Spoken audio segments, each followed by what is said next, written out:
Oi pessoal, bom dia, tudo bem com vocês? Paz do Senhor, mais um domingo aqui na nossa EBD e hoje nós vamos falar sobre a lição 7, que significa as duas testemunhas.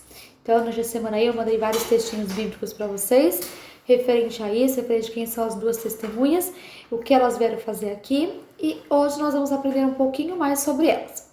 O nosso texto de referência fica em Apocalipse 11, de 1 a 14. Vamos ler?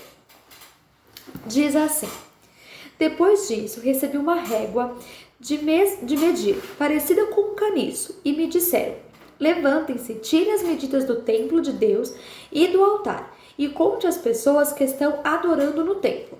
Porém, não tire as medidas do pátio exterior do templo, pois esse pátio foi dado aos pagãos que pisaram a cidade santa durante 42 meses. Eu enviarei as minhas duas testemunhas, vestidas com roupa feita de pano grosseiro, e elas anunciarão a mensagem de Deus durante 1260 dias.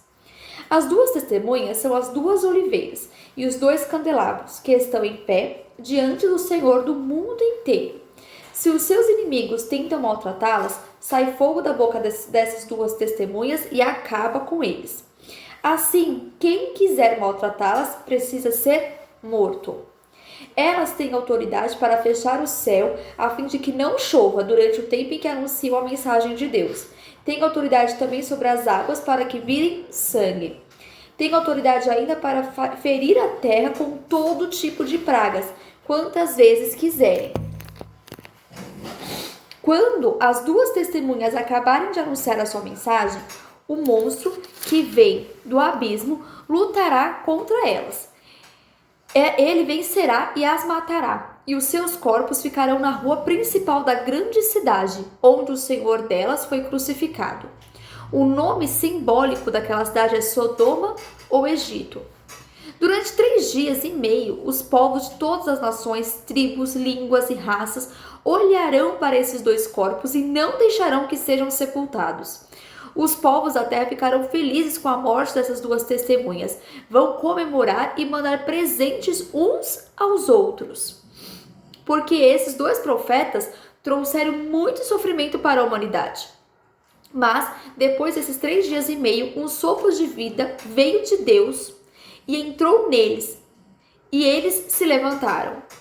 E todas as pessoas que os viram ficaram com um medo terrível. Aí os dois profetas ouviram uma voz forte que vinha do céu e lhes dizia: subam aqui. Enquanto os seus inimigos olhavam, os dois profetas subiram ao céu numa nuvem. Naquele momento houve um violento terremoto. A 10ª parte da cidade foi destruída e morreram 7.000 pessoas. As outras ficaram com muito medo e louvaram a grandeza do Deus do céu. O segundo ai já passou. Mas olhem, o terceiro ai virá logo.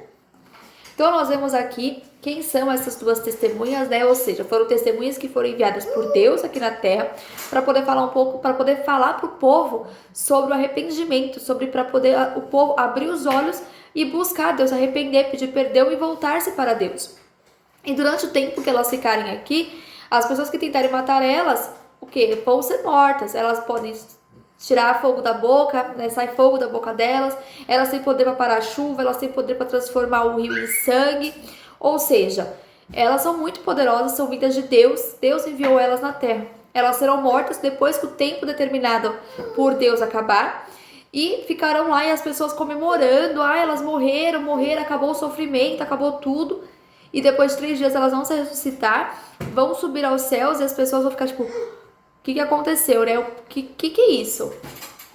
Vamos ver aqui, ó. Introdução. Durante a grande tribulação, o reino do anticristo vai gradualmente se fortificando, mas em meio ao seu império aparecerão as duas testemunhas, que profetizarão por 42 meses, tendo um ministério específico de advertência, repreensão e chamada ao arrependimento. Existem muitas especulações de quais são os nomes dessas testemunhas, quem são essas testemunhas. Durante a história da igreja, muitos nomes foram citados, tais como Elias, Moisés e Enoque. por tudo aquilo que eles fizeram e que essas testemunhas têm o poder de fazer. Então, por exemplo, Elias tinha o poder de falar para o céu, não vai chover por tantos dias, e não chovia por tantos dias. Moisés, o que Deus fez para ele fazer? O mar se transformou em quê? Em sangue. Lembra das pragas do Egito? Então assim, por conta disso, alguns nomes, esses 3 nomes no caso, são colocados como possíveis para ser as testemunhas. Mas a Bíblia somente diz que eles são os 2 candelabros. São 2 castiçais que estão diante do Deus da terra. Não fala quais são o nome deles. E isso são as pessoas que vão colocando aí, conforme os estudos, que podem ser. Segundo o relato bíblico, as 2 testemunhas estarão vestidas de saco. Sabemos que, no Antigo Testamento, essa vestimenta tem uma implicação muito valiosa, pois sempre era usada quando o povo se arrependia e se humilhava diante de Deus. Então, quando você vê lá no Velho Testamento, muitos, não só no Velho, mas muitos profetas, quando estavam buscando arrependimento, quando aconteceu alguma coisa com o povo, que Deus estava nervoso com o povo, tudo o que eles faziam? Eles rasgavam as suas vestes, colocavam a sua sopa de saco, jogavam terra na cabeça e se derramavam na presença de Deus. Vestir-se com roupa de pano, de saco, significava estado de angústia e lamentação. Esse tipo de vestimenta era normalmente usada por profetas. O ministério dessas testemunhas terá uma duração de 1.260 dias, que são os 42 meses. O ministério delas será tão esplendoroso que o texto diz que qualquer tentativa de destruí-lo dentro do tempo determinado será frustrada. Não vão conseguir fazer nada com essas testemunhas enquanto não acabar os 42 meses. Pois quem tentar sofrerá danos de aniquilação, ou seja, dano na vida, a pessoa vai morrer. Quem tentar contra elas não vai conseguir. As testemunhas destroem seus inimigos pelas palavras que eles pronunciam durante o exercício do ministério. As 2 testemunhas terão poder para abrir e fechar o céu, para que não chova. Poder para transformar as águas em sangue e ferirem a terra com toda sorte de pragas, quantas vezes eles quiserem. Eles vão ter esse poder dado por Deus. Quando observamos o relato de Apocalipse 11:7, o que fala lá em Apocalipse 11:7? Vocês lembram? Vamos ler aqui rapidinho, para vocês lembrarem.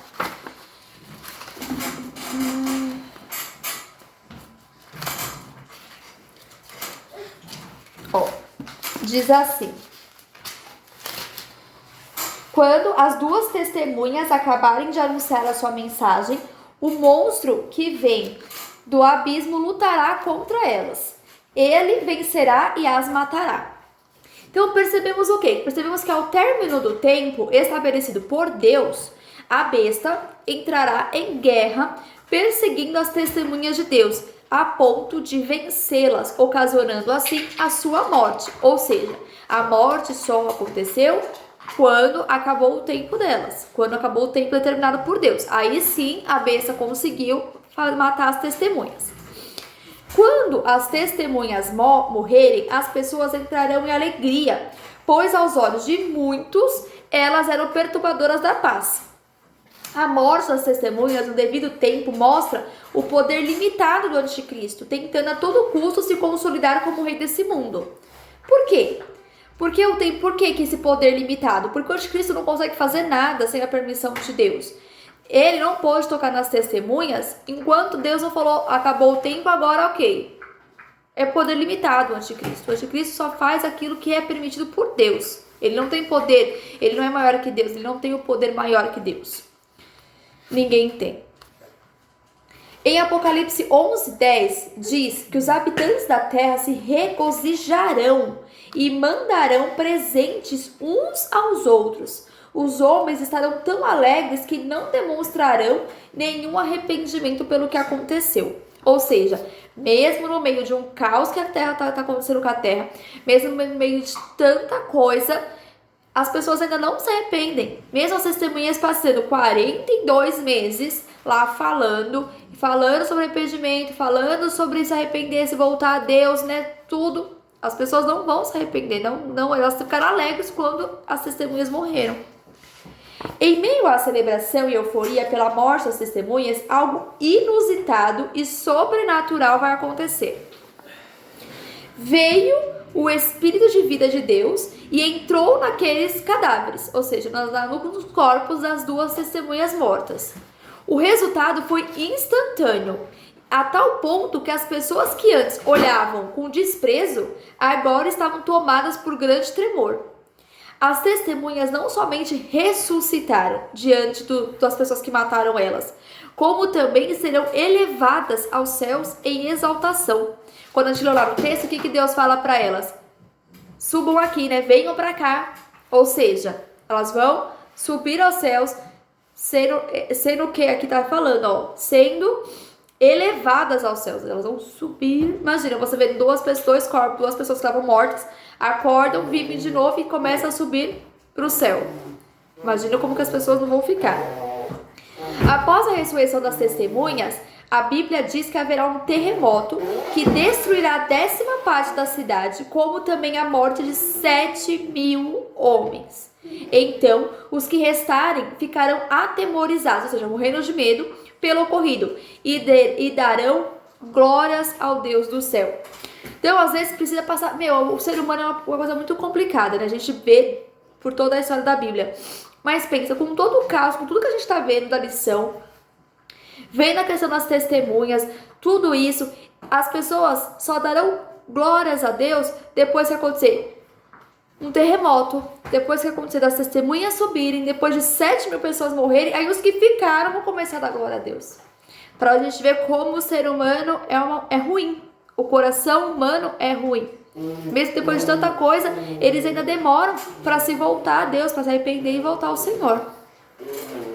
Vamos lá, ó. No texto apocalíptico, em meio ao caos de um mundo destruído pela ira de Deus, percebemos o aparecimento de duas testemunhas que em todos os instantes do seu ministério de 42 meses foram fiéis à palavra. Foram fiéis em atitudes. Por mais que os momentos sejam tenebrosos, não podemos esquecer que sempre haverá pessoas marcadas por Deus para um período determinado. Então, sempre Deus vai mandar alguém num período, por um tempo determinado, para falar a palavra dele, para trazer o arrependimento, para trazer a salvação para aqueles que ainda não querem ele ainda tenta. Deus é quem tem o controle da história. Em todo o tempo, percebemos um Deus que detém o controle sobre cada evento da história. Como a gente sabe, não cai uma folha da árvore sem que Deus permita isso, certo? Perceba que o tempo do ministério foi determinado por Deus. O poder do anticristo estava condicionado à vontade permissiva de Deus. E que mesmo diante da morte, Deus se manifestou com vida e arrebatamento de suas testemunhas. Os tempos podem parecer difíceis, mas Deus sempre terá o controle da situação. Então, o anticristo só conseguiu tocar nas testemunhas quando acabou o tempo determinado por Deus, quando Deus permitiu que ele fizesse isso. Então, Deus tem o controle de tudo. Tudo está debaixo dos olhos e das mãos de Deus. Conclusão. Mesmo diante das pragas, Deus enviará suas testemunhas para mostrar aos homens que sempre existe um caminho melhor, uma vida mais digna e um futuro promissor para aqueles que o amam. Então, sempre estar nos caminhos do Senhor é a melhor escolha. Por mais que por mais que hoje às vezes pareça mais difícil, por mais que hoje pareça que o outro caminho é mais fácil, mas sempre estar na presença do Senhor, sempre buscando a presença dele, o caminho dele, a vontade dele é sempre o certo a se fazer, é o caminho certo. A porta é estreita, o caminho é estreito, mas é o caminho que leva para a salvação, certo? As testemunhas do Apocalipse constituem um evento em que Deus concederá ao homem mais uma oportunidade de arrependimento em meio ao juízo divino sobre a humanidade. Então, gente, Deus sempre tenta salvar nós. Deus sempre tenta fazer com que nós nos voltemos para Ele. Ele sempre dá mais uma chance, Ele sempre dá mais uma oportunidade. Então não adianta a gente ficar perdendo tempo. Vamos fazer logo a vontade de Deus, vamos ficar firmes no caminho dele, porque aí sim a gente vai conseguir ter uma vida reta, uma vida de felicidade, uma vida que vai agradar a Deus e que Deus vai nos ajudar. nessa terra, porque viver aqui não é fácil, nada é fácil. Mas quando a gente está na presença de Deus, Deus nos ajuda a passar por este mundo. O momento de oração de hoje fala sobre orar para que as pessoas venham entender melhor o plano do fim dos tempos de Deus, ou seja, o plano escatológico de Deus. Vamos orar para a gente finalizar a nossa lição? Senhor, meu Deus e meu Pai, muito obrigada, Senhor, por esse dia. Obrigada, Senhor, por mais uma lição, papai. Queremos te pedir, Senhor, que o Senhor abra a mente, Senhor, a nossa mente, Senhor, e a mente daqueles que ouvem a Tua palavra, para que possamos entender melhor aquilo que o Senhor quer passar para nós, entender melhor sobre o Apocalipse, Senhor, para que nós possamos, Senhor, alcançar mais vidas, Senhor, para que nós possamos falar mais a Tua palavra, Senhor, e entender aquilo que nós estamos falando, entender aquilo que nós estamos vendo, para que possamos, Senhor, salvar cada vez mais vidas para Ti, Pai. Nos abençoa, Pai, nos ajuda nessas lições, nos ajuda, Senhor, a nos mantermos nos Teus caminhos, Pai. É o que te pedimos e agradecemos. Em nome do Senhor Jesus, amém. Galera, hoje, no final da lição, um pouquinho depois que eu mandar o vídeo, eu vou mandar um quiz para vocês com algumas perguntas. São perguntas fáceis, são perguntas que você assistindo a aula, você vai conseguir responder, certo? Quem tiver o maior número de acertos na lição vai ganhar uma barra de chocolate, tá bom? Então, muito obrigada pela atenção de vocês. Tenham um ótimo domingo, boa aula e até domingo que vem. Tchau, tchau.